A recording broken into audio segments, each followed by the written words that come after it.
kung gaano siya ka-liquidy. So, pakita ko lang sa inyo. Ganun siya. As in, para talaga siyang, alam mo yun. Ayan o, parang, wala lang. Diba, nakita nyo ba kung gaano siya ka-smooth? Na pag nilagay nyo sa skin nyo, parang skin nyo lang talaga. Na parang, naging flawless kayo. Ganun ang dating. Ayan o, diba? Nakita nyo ba yung difference? Ako nakita.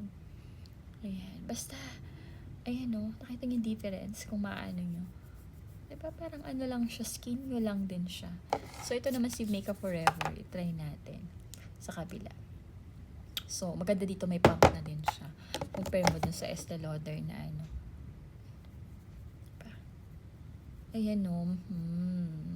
Parang skin nyo lang talaga siya. Ayan o, nakita niyo ba?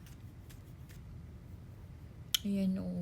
Mas full coverage si Makeup Forever. So,